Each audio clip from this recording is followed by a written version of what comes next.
एक सेठ और सेठानी रहते थे। सेठ पहले तो बहुत मालदार था, बहुत पैसे वाला था। उसके पास लाखों का व्यापार होता था, किसी बात की कोई कमी नहीं थी। लेकिन कहते हैं कि समय बदलते देर नहीं लगती। समय कब किस करवट बैठ जाए यह कोई नहीं जानता। राजा से रंक बनते देर नहीं लगती, उसी तरह रंक से राजा बनते भी देर नहीं लगती। कहते हैं कि माया, छाया और काया यह कभी स्थिर नहीं रहती। ऐसे ही एक दिन सेठ पर भी बुरा वक्त आ जाता है। सेठ के व्यापार में काफी घाटा पड़ जाता है।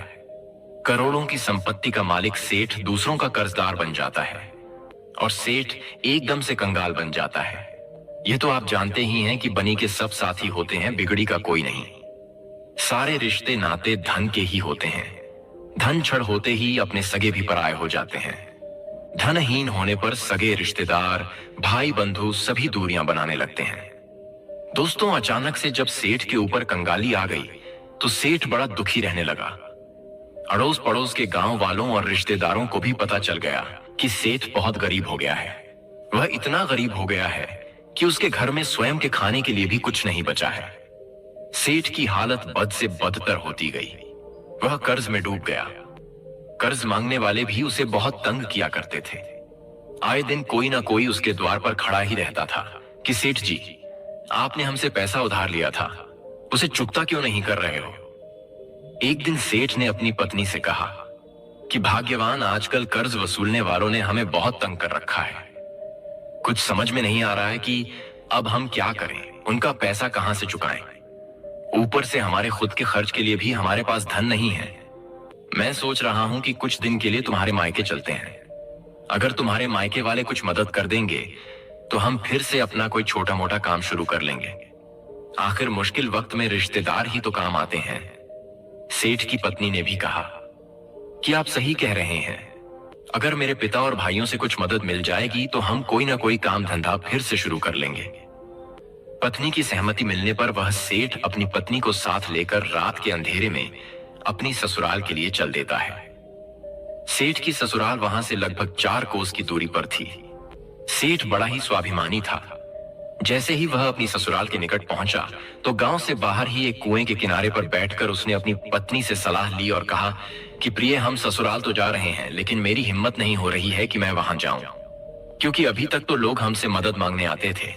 मैं लोगों की मदद किया करता था, लेकिन अब मुझे किसी के द्वार पर हाथ फैलाने पड़ रहे हैं। सेठ बड़ा विस्मय में था। वह सोच रहा था कि अगर उन्होंने मेरी मदद ना की और यदि मना कर दिया तो मैं आत्मग्लानि से मर जाऊंगा। कहते हैं कि यह समाज उसी को खाने को पूछता है जो घर से खाकर आता है। जिसका पेट पहले से ही भरा होता है, लोग उसी को आमंत्रित करते हैं। भूखे लाचार लोगों को कोई नहीं पूछता।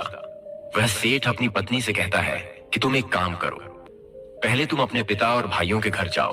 अगर वे लोग तुम्हें देखकर खुश हो जाएं, तुम्हारा खूब आदर सत्कार करें, तब तुम मुझे आकर यहां से बुला ले जाना। अगर तुम्हारे साथ खुश होकर बात ना करें, तुम्हारा कुछ भी आदर सम्मान ना करें, तब तुम खड़े खड़े ही वहां से लौट आना। तब तक मैं इसी जगह पर बैठा रहूंगा।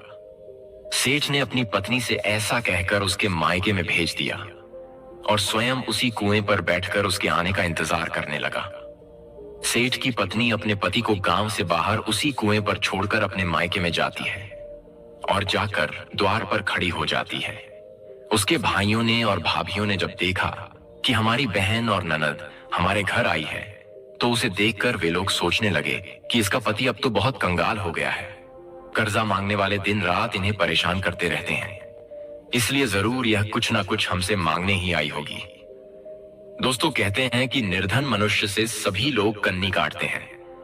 सेठ की पत्नी अपने मायके में आंगन में काफी देर तक खड़ी रही। किसी ने उसका सत्कार करना तो दूर, उसे बैठने तक को नहीं पूछा। कुछ देर खड़े रहने के बाद वह वहां से उसी स्थान पर वापस चली जाती है जहां उसका पति उसका इंतजार कर रहा था। उसने अपने पति को जाकर सारा हाल बताया कि मेरे भैया और भाभियों ने मुझे देखकर मेरा सत्कार करना तो दूर, मुझसे बैठने तक को नहीं कहा। सेठ ने कहा, प्रिय, अब हमारा उनके घर जाना उचित नहीं है। भलाई इसी में है कि हम दोनों को अब यहीं से अपने घर वापस लौट चलना चाहिए। किस्मत में जो लिखा होगा उसी के सहारे हम अपना समय काट लेंगे। ऐसा विचार करके सेठ और सेठ की पत्नी वहां से वापस अपने गांव की ओर लौटने लगते हैं। उस समय पैदल का ही रास्ता था।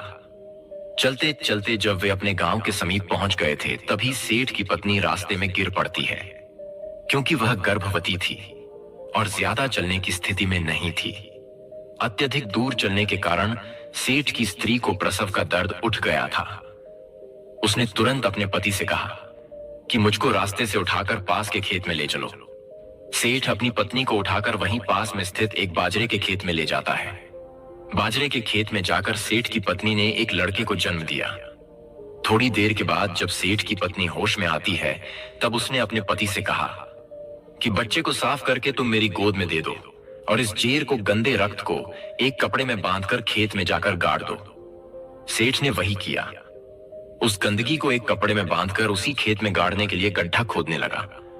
गड्ढा अभी थोड़ा सा ही खुदा था कि तभी उस स्थान पर एक कलशा दबा हुआ दिखाई दिया। सेठ ने कलशे को बाहर निकाला तो उसमें सोने की अशर्फियां भरी हुई थीं। सेठ उस कलशे को लेकर खुशी खुशी अपनी पत्नी के पास आता है और अपनी पत्नी को बताता है कि परमात्मा ने हमारा सारा दुख दूर कर दिया है। इस बालक के जन्म के साथ ही भगवान ने हमें खूब सारी दौलत भी दे दी है। किसी ने सच ही कहा है कि जब भगवान किसी को जन्म देता है तो उसके रहने खाने का भी इंतजाम पहले से कर देता है। सोने की अशर्फियों से भरे उस कलशे को देखकर सेठ की स्त्री भी बड़ी खुश हो जाती है। सेठ खुशी खुशी अपनी स्त्री को साथ लेकर अपने घर आता है।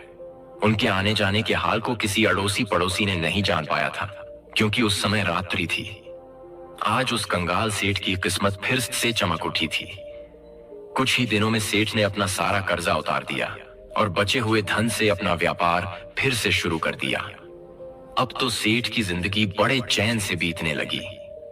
एकदम से कंगाल सेठ फिर से इतना बड़ा धनवान बन गया, यह बात उसके अड़ोस पड़ोस वालों के गले नहीं उतर रही थी। वे सोचने लगे कि कल तक तो इसके घर में खाने तक को नहीं था। कर्ज मांगने वाले इसके द्वार पर खड़े रहते थे।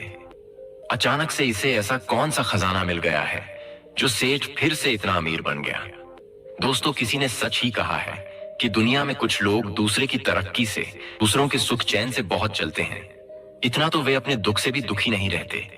इंसान दूसरों की तरक्की से दुखी तो होता है, लेकिन उससे सीख कुछ नहीं लेता। सेठ का खुशहाल जीवन अब पड़ोसियों को रास नहीं आ रहा था। एक पड़ोसी की स्त्री सेठ के घर जाकर सेठ की स्त्री से पूछती है कि बहन, समझ में नहीं आ रहा है कि तुम अचानक से फिर से इतनी खुशहाल कैसे हो गई। देखो ना, तुम्हारा सारा कर्जा भी उतर गया है, फिर से लाखों का व्यापार चलने लगा है। पड़ोसन मीठी मीठी बातें करके उस रहस्य को जानना चाहती थी कि सेठ फिर से इतना धनवान कैसे बन गया। सेठ की पत्नी बड़ी भोली भाली और सीधी सादी थी। उसने जैसे जैसे धन मिला था वो सारी बात पड़ोसन को बता दी। पड़ोसन यह सुनकर अपने घर जाती है और अपने पति को सारी बात बताती है। सेठ को धन मिलने की बात सुनकर पड़ोसी के पेट में पानी हो जाता है। पड़ोसी बड़ा जमींदार था। जिस खेत में सेठ को धन मिला था वो खेत इसी पड़ोसी का था। उस जमींदार पड़ोसी की नीयत खराब हो जाती है। वह कहने लगा कि वो खेत तो हमारा था जिसमें से उसे धन मिला है। उस धन पर तो हमारा अधिकार होना चाहिए। मैं उस सेठ से अपना धन वापस लेकर ही रहूंगा। पड़ोसी ने राजा के दरबार में सेठ पर मुकदमा कर दिया। वह कहने लगा कि महाराज, फला सेठ को हमारे खेत में गड़ा हुआ धन मिला है। वह धन हमारे दादा ने खेत में गाड़ दिया था। जब धन हमारे दादा का है तो फिर उस धन पर हमारा अधिकार होना चाहिए। सेठ से वह सारा धन हमें वापस मिलना चाहिए। अब तो राजा ने उस सेठ को दरबार में बुलाया और उससे पूछा कि हे सेठ, सच सच बताना कि तुम इस व्यक्ति के खेत से गड़ा धन निकाल कर लाए हो। यह आदमी कह रहा है कि धन मेरे दादा का है। सेठ ने कहा, जी हुजूर, मुझे इसके खेत में गड़ा हुआ धन मिला है। तब सेठ ने अपनी पूरी कहानी राजा के सामने बयान की कि महाराज, इसके खेत में मेरी पत्नी ने एक बेटे को जन्म दिया। इस दौरान मुझे बहुत सा गड़ा हुआ धन मिल गया। मित्रों, सेठ की पूरी कहानी सुनकर राजा समझ गया कि धन का नाम सुनकर सेठ के पड़ोसी की नीयत खराब हो चुकी है। काफी सोच विचार के बाद राजा इस नतीजे पर पहुंचता है कि धन तो सेठ को मिला है, इसलिए उस धन पर अधिकार तो सेठ का ही होना चाहिए। क्योंकि अगर इसके दादा को इसको धन देना होता तो वे पहले ही दे जाते, उसे जमीन में गाड़ कर क्यों जाते। और अगर यह धन इसके भाग्य में होता तो इसको अब तक मिल चुका होता। जब इसके खेत में धन गड़ा था तो अब तक इसने क्यों नहीं निकाला। दोस्तों, राजा ने अपना हुक्म सुनाया कि हे जमींदार, इस बात में कोई दोराहे नहीं कि वो धन तुम्हारे दादा का है, परंतु अब तुम्हारे दादा इस सेठ के घर में बच्चा बनकर पैदा हुए हैं। जब तक वो नहीं जन्मे थे तब तक सेठ को धन भी नहीं मिला था। उसके जन्म से ही सेठ को वो धन मिल गया है। अब जितना धन सेठ ने खर्च कर दिया, अपना कर्ज चुका दिया सो कर दिया। बाकी का जो धन बचा है उस धन को अदालत में जमा करवा दिया जाएगा। जब यह बच्चा बड़ा हो जाएगा तब यह सारा धन उसको दे दिया जाएगा, यानी कि तुम्हारे दादा का धन तुम्हारे दादा को ही सौंप दिया जाएगा। तुमने जो यह कहा था कि वो धन मेरे दादा का है, सो तुम्हारे दादा इस सेठ के घर पुत्र बनकर पैदा हुए हैं और पैदा होते ही उन्होंने अपना धन जमीन से निकाल लिया। इसमें तुम्हें कोई आपत्ति नहीं होनी चाहिए। अब दादा पर भी तुम्हारा कुछ अधिकार तो बनता ही है, क्योंकि तुम्हारे दादा अभी बालक रूप में हैं। जब तक यह सयाने नहीं हो जाते तब तक तुम्हें भी अपने दादा के पालन पोषण के लिए हर महीने 5 रुपए सेठ को देने होंगे, क्योंकि तुम्हारे दादा पर तुम्हारा पूरा हक है और तुम्हारे दादा का भी तुम पर पूरा हक है। राजा का फैसला सुनकर पड़ोसी जमींदार भी सन्न रह गया। वह सोचने लगा कि यह क्या, मेरा धन मुझे मिलने की बजाय मुझे 5 रुपए महीने उल्टा इस सेठ को देने पड़ेंगे। लगता है मैंने धन देखकर नीयत खराब की थी, यह उसी का नतीजा है। मित्रों, वो जमींदार वहां से अपना समूह लेकर लौट गया और हर महीने 5 रुपए उस सेठ को देने पड़ते थे। दोस्तों, इसीलिए कहते हैं पराये धन पर नियत खराब मत करो। दोस्तों, कहानी कैसी लगी एक प्यारा सा कमेंट करके हमें अवश्य बताना। ऐसी कहानी सुनना पसंद है तो वीडियो पर एक लाइक कर चैनल को सब्सक्राइब भी कर लेना। धन्यवाद।